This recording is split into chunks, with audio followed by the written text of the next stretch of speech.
familiar, isn't it? Yes, it's true, we've decided to make yet another film about a Range Rover.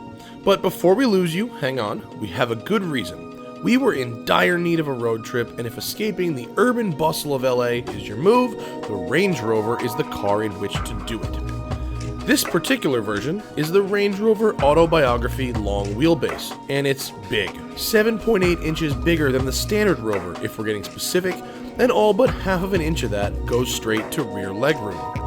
The concept is nothing new really, as Range Rover offered a long wheelbase classic model from 1993 to 1995, and in those years, the long wheelbase came with a bigger engine to haul the extra weight. That's no problem today, as our Range Rover has the utterly ridiculous 510 horsepower supercharged and intercooled 5-liter V8, which manages to be both quieter and more powerful than its other duty, turning tire into smoke under the hood of the Jaguar F-Type.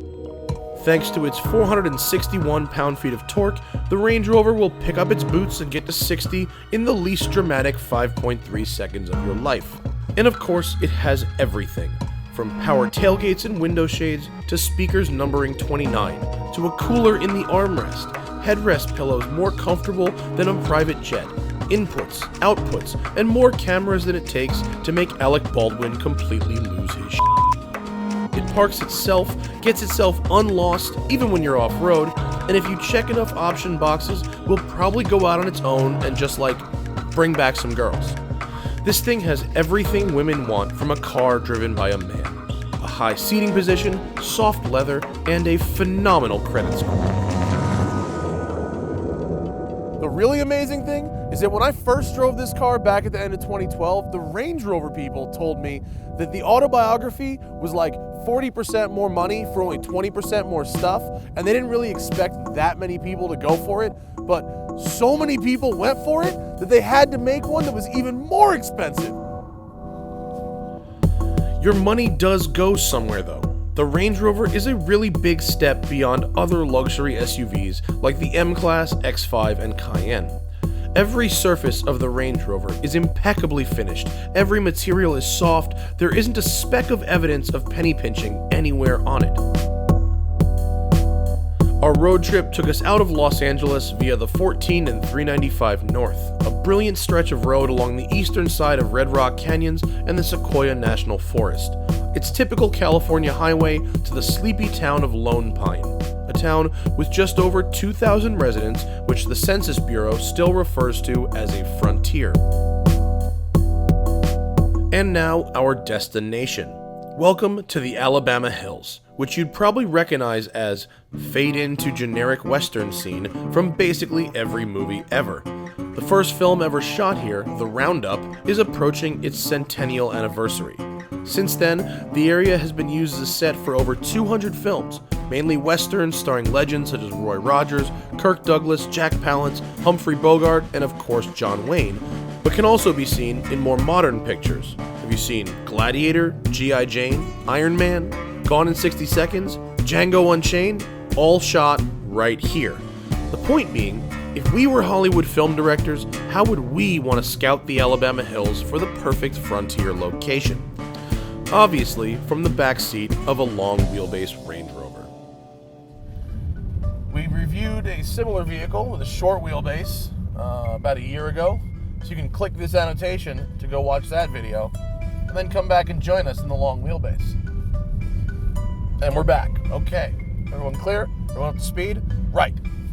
Under the hood, I've got the 510 horsepower, 461 pound-feet of torque, supercharged 5-liter V8. Sort of like the Jag F-Type engine. Same 8-speed gearbox. If I'm honest, the 8-speed gearbox works better in the SUVs than it does in the sports cars, because it's very fast and very smooth for an SUV gearbox, whereas it's not quite as good as the best dual clutch units in sports cars.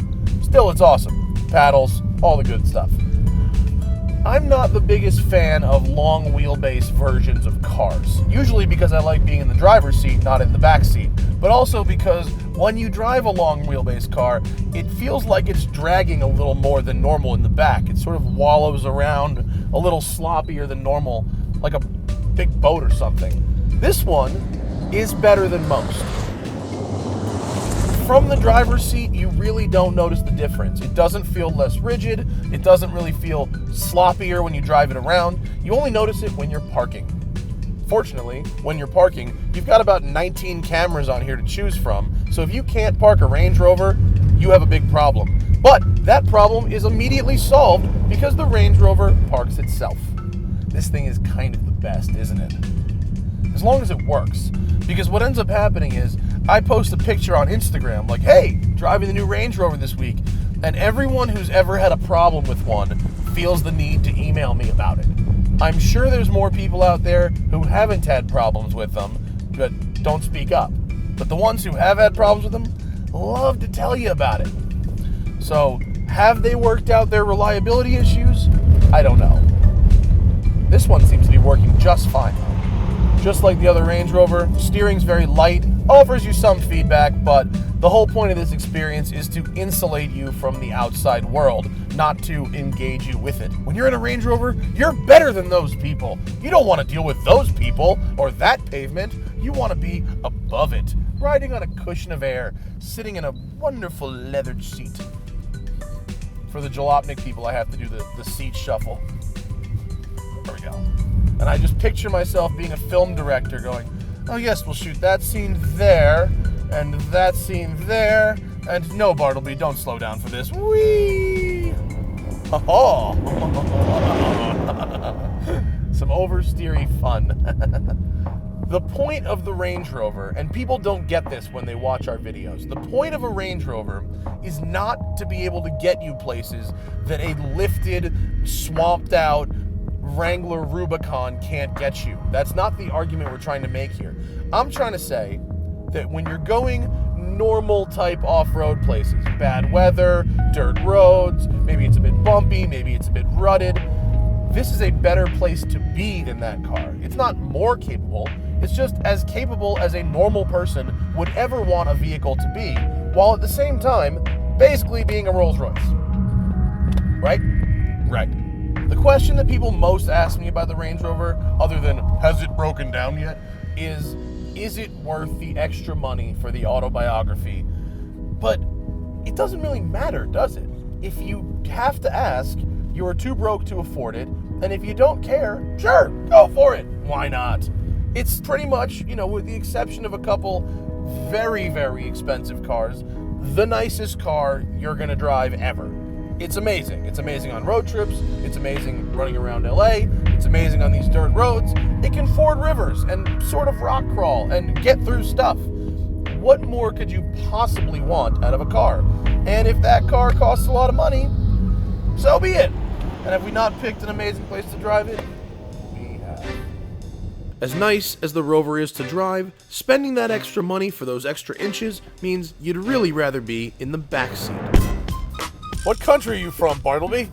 Your name was Bartleby a minute ago. Here for the back.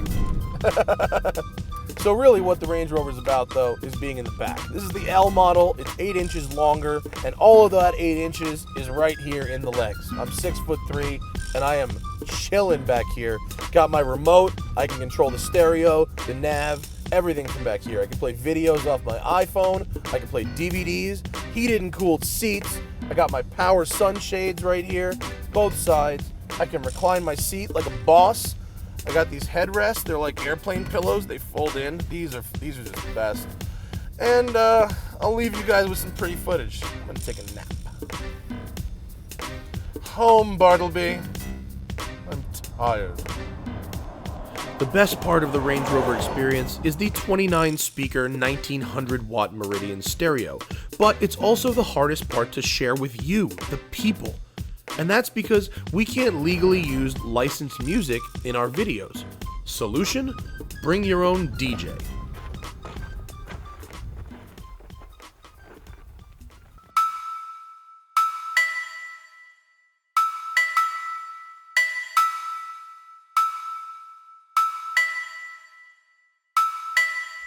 On its flag.